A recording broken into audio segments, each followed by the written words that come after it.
दोस्तों, क्या आपने सोचा है कि जिनकी आंखें नहीं होती या जिनको दिखाई नहीं देता वो कैसा महसूस करते हैं? आप सोच भी नहीं सकते।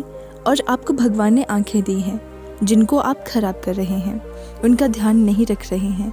आजकल छोटे छोटे बच्चों के भी चश्मा लग जाता है।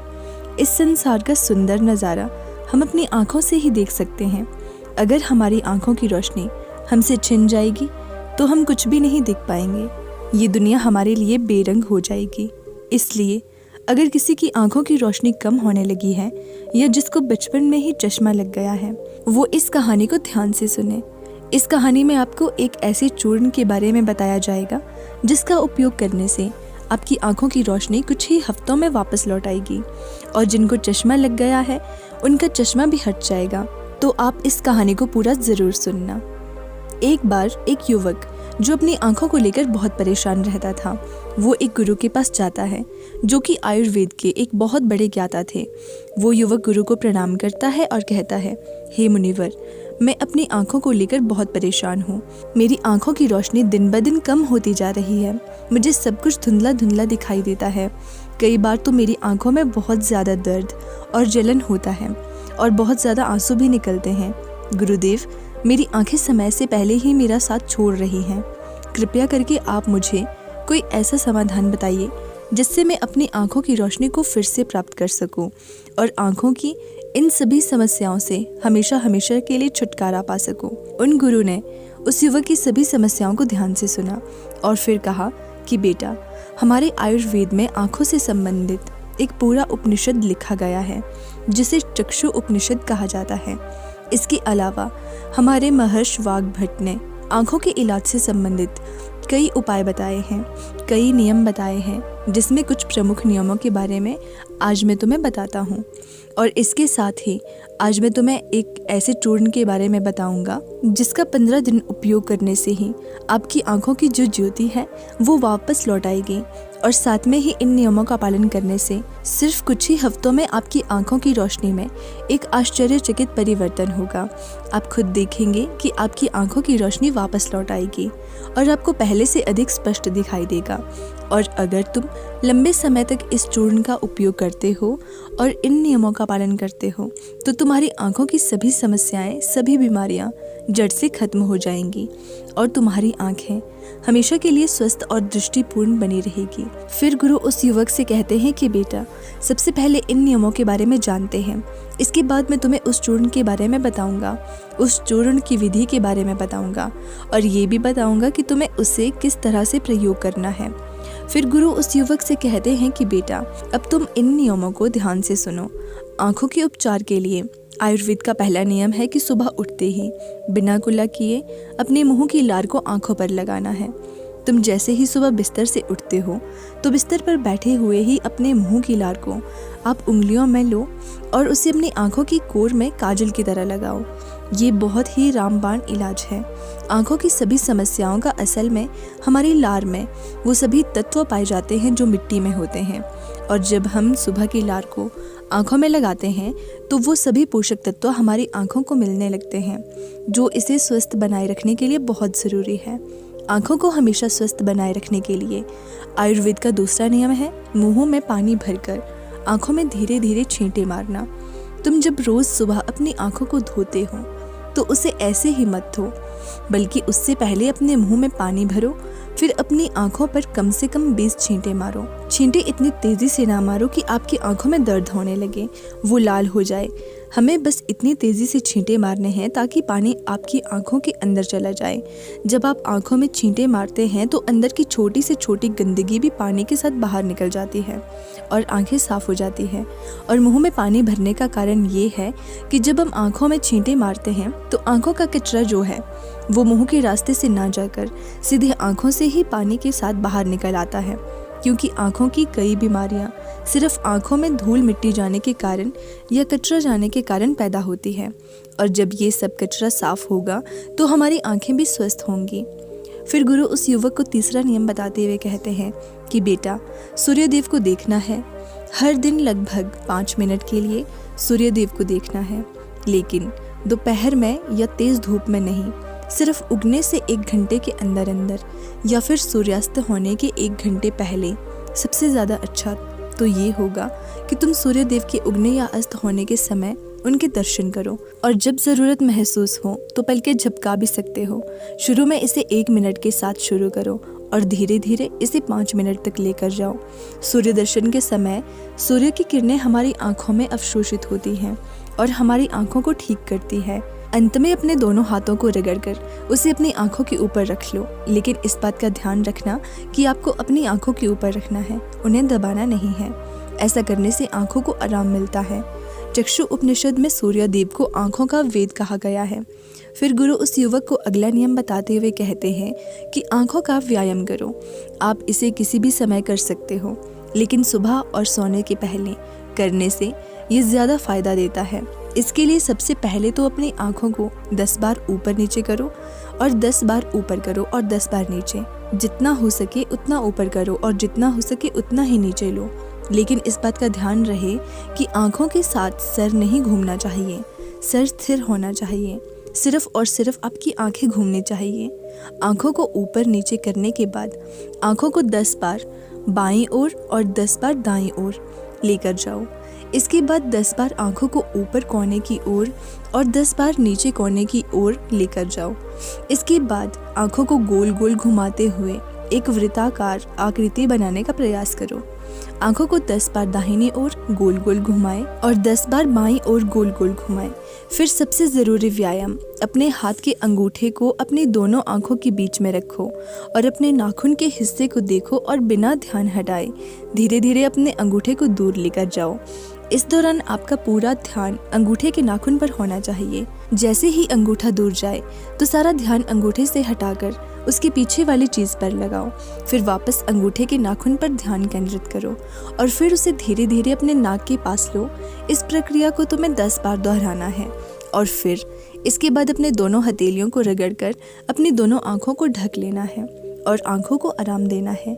दरअसल हमारी आंखों के आसपास बहुत सारी मांसपेशियां होती है जो हमारी आंखों को चलाती है, उन्हें नियंत्रित करती है। बिना व्यायाम के ये मांसपेशियां कमज़ोर पड़ जाती है, लेकिन इस व्यायाम को करने से तुम्हारी आंखों की मांसपेशियां मजबूत होती है और वो अपनी कोई भी ताकत दोबारा हासिल कर सकती है। फिर गुरु अगला नियम बताते हुए कहते हैं कि शरीर को साफ रखो, क्योंकि शरीर साफ तो बीमारियां साफ। आयुर्वेद के नियम के अनुसार यदि हमारा शरीर भीतर से साफ है तो हमें कोई बीमारी नहीं हो सकती। अगर हमारी आंत साफ है और उनमें कोई भी पुराना भोजन जमा नहीं हुआ है तो हमारा पेट सुबह एक बार में ही साफ हो जाता है। हमें कब्ज की समस्या कभी नहीं होती है, तो हमारा हर एक अंग स्वस्थ रहेगा और हमारी आंखें भी स्वस्थ रहेंगी। अपने शरीर को अंदर से स्वस्थ रखने के लिए तुम रोज़ 16 घंटे का उपवास या फिर एक दिन 24 घंटे का उपवास करना चाहिए। फिर गुरु उसे आगे बताते हुए कहते हैं कि बेटा, अपनी आंखों को त्रिफला के जल से धो। त्रिफला एक बहुत ही प्रसिद्ध आयुर्वेदिक औषधि है। महान ऋषि वाग्भट ने त्रिफला को इंसानी शरीर के लिए अमृत तुल्य बताया है। त्रिफला जैसे ही उसका नाम है, ये 3 फलों से मिलकर बना है। पहला है आंवला, दूसरा है बहेड़ा और तीसरा है अरहर। त्रिफला को बनाते समय इन तीनों की मात्रा का ध्यान रखना बहुत आवश्यक है। त्रिफला बनाने के लिए आंवला, बहेड़ा और अरहर का अनुपात 1:2 अनुपात और 3 अनुपात होना चाहिए, यानी कि आंवला 3 गुना, बहेड़ा 2 गुना और अरहा 1 गुना होना चाहिए। इन तीनों को सुखाकर इनके बीज निकालकर इसे अच्छे से पीसकर मिला लीजिए। इस तरह से त्रिफला का चूर्ण तैयार हो जाता है। फिर इसे किसी मिट्टी के बर्तन में रख दीजिए और 1 चम्मच त्रिफला चूर्ण को 2 गिलास पानी में रात में भिगोकर रख दें और सुबह उसे छानकर अपनी आँखों को उससे धो लीजिए। ऐसा करने से बहुत ही तेज़ी से आँखों की सभी समस्याओं में आराम मिलता है और आँखों की रोशनी बहुत ही तेज़ी से बढ़ती है। त्रिफला ना सिर्फ आपकी आँखों के लिए बल्कि हमारे शरीर के लिए भी बहुत फ़ायदेमंद होता है, क्योंकि ये वात, पित्त और कफ तीनों दोषों को नियंत्रित करता है। शरीर को साफ करने के लिए त्रिफला को 2 तरीके से लिया जा सकता है, एक रात को और दूसरा सुबह। अगर आप त्रिफला सुबह लेते हैं तो गुड़िया शहद के साथ लो, और यदि आप त्रिफला को रात में लेते हैं तो दूध के साथ या फिर गर्म पानी के साथ इसे ले सकते हैं। रात में दूध या गर्म पानी के साथ जो त्रिफला खाया जाता है वो हमारे शरीर को साफ करने का काम करता है। गंदगी बाहर निकालता है और सुबह जो गुड़ या शहद के साथ त्रिफला खाया जाता है ये पोषक तत्व का काम करता है, यानी कि पोषक तत्व प्रदान करता है। इसलिए जो व्यक्ति स्वस्थ है, जिन्हें कब्ज या पेट से जुड़ी कोई भी समस्या नहीं है, वो त्रिफला को दिन में खाएं, और जिन्हें पेट की सफाई करनी है, कब्ज की समस्या रहती है, वो इसका सेवन रात को करें। फिर गुरु उस युवक को अगला नियम बताते हुए कहते हैं कि बेटा, ये नियम बहुत ही लाभकारी है। इससे तुम्हारी आंखें और मन दोनों ही तेज बनते हैं। इसके लिए तुम्हें एक अंधेरे कमरे में दीपक या मोमबत्ती जला लेना है। फिर उसे इतनी ऊंचाई पर रखना है कि जब तुम बैठो तो वो तुम्हारी आंखों के ठीक सामने हो। ना ज़्यादा ऊपर होना चाहिए और ना ही ज़्यादा नीचे होना चाहिए। इसके बाद आपको अपनी पीठ को सीधा करके आरामदायक स्थिति में बैठ जाना है और अपनी दृष्टि को उस दीपक या मोमबत्ती की ज्वाला पर यानी ज्योति पर केंद्रित करना है और लगातार उस ज्योति को देखना है। इस बीच तुम अगर पलक झपकाना चाहते हो तो झपका सकते हो, लेकिन कोशिश करो कि जितनी देर तुम बिना पलक झपकाए रह सकते हो तो बिना पलक झपकाए रहो। थोड़ी देर में तुम देखोगे कि तुम्हारी आंखों से आंसू बहने लगेंगे, लेकिन चिंता करने की कोई बात नहीं है, क्योंकि ये क्रिया हमारे आंसुओं के द्वारा हमारी आंखों की सफाई कर रही है। इस प्रक्रिया के बीच आप आंखों के आंसू को रोकने का प्रयास ना करें, बस इन्हें बहने दें। इस दौरान अपने हाथ से अपनी आंखों को भी स्पर्श नहीं करना है। जब ये प्रक्रिया पूरी हो जाए तब अपनी दोनों हथेलियों को रगड़कर धीरे धीरे अपनी आंखों के पास लेकर जाओ और आंखों को ढक लो। ये प्रक्रिया रोज़ रात को सोने से पहले कुछ मिनट के लिए करो। फिर तुम स्वयं देखोगे कि तुम्हारी आंखों की रोशनी दिन प्रतिदिन बढ़ती जा रही है। इस प्रक्रिया को करने से आपकी आंखों की रोशनी के साथ साथ आपकी एकाग्रता भी बढ़ती है। फिर गुरु उस युवक को अगला नियम बताते हुए कहते हैं कि किसी भी ठंडी सब्जी जैसे खीरा, लौकी और आलू के छोटे छोटे टुकड़ों को कुछ मिनट तक अपनी आंखों के ऊपर रखो। जब हम खीरे या लौकी को इस तरह से छोटे छोटे टुकड़ों में काट कर आंखों के ऊपर रखते हैं तो हमारी आंखों के आसपास का जो क्षेत्र है वो ठंडा हो जाता है और बाकी का क्षेत्र गर्म रहता है, जिससे आंख और सिर के बीच का जो तापमान है उसमें अंतर आ जाता है और ज़्यादा से ज़्यादा रक्त आंखों की तरफ आने का प्रयास करता है। फिर जिस जगह पर रक्त का बहाव ज़्यादा होता है उस जगह का इलाज खुद ब खुद शुरू हो जाता है। इस प्रक्रिया को आपको हर दिन 10 से 12 मिनट तक ज़रूर करना है। इससे आपकी आंखों की रोशनी बढ़ेगी और आप ताजगी महसूस करेंगे। फिर गुरु उस युवक को अगला नियम बताते हुए कहते हैं कि बेटा, तुम्हें रोज़ ऐसा काम करना है जिसमें ज़्यादा रक्त का प्रवाह हो, जैसे कि शीर्षासन, भस्त्रिका आसन। ऐसे आसनों को करने से रक्त की ज़्यादा मात्रा आंखों की तरफ जाती है और आंखें स्वस्थ बनी रहती है। फिर गुरु उस युवक को कहते हैं कि तुमने नियमों के बारे में तो जान लिया, अब मैं तुम्हें उस चूर्ण के बारे में बताता हूँ जिसका उपयोग तुम्हें करना है, और उसका उपयोग करने से कभी भी तुम्हारी आंखों की ज्योति खराब नहीं होगी। और अगर जिनको चश्मा लग चुका है उनका चश्मा भी कुछ हफ्तों में उतर जाएगा। इस चूर्ण को बनाने के लिए आपको 4 चीज़ों का उपयोग करना है, जिसमें पहली चीज़ है सौंफ, दूसरी चीज़ है बादाम, तीसरी चीज़ है धागे वाली मिश्री और चौथी चीज़ है काली मिर्च। हमें सबसे पहले तवे पर सौंफ को थोड़ा सेक लेना है। सौंफ को नेत्र ज्योति के रूप में अव्वल माना जाता है। इसकी तासीर ठंडी होती है। इसके साथ ही ये खाने को पचाने में बहुत ज़्यादा मदद करती है। सौंफ हमारे शरीर के मोटापे को भी कम करती है। सौंफ में potassium, magnesium, zinc, iron, copper जैसे मिनरल्स भरपूर मात्रा में होते हैं। आपको सौंफ को तब तक सेकना है जब तक उसमें से खुशबू ना आ जाए। जब खुशबू आने लगे तब आप उसे नीचे उतार लीजिए। फिर आपको बादाम को हल्का हल्का सेकना है। बादाम में विटामिन ए प्रचुर मात्रा में होता है, जो हमारे दिमाग को तंदुरुस्त रखता है।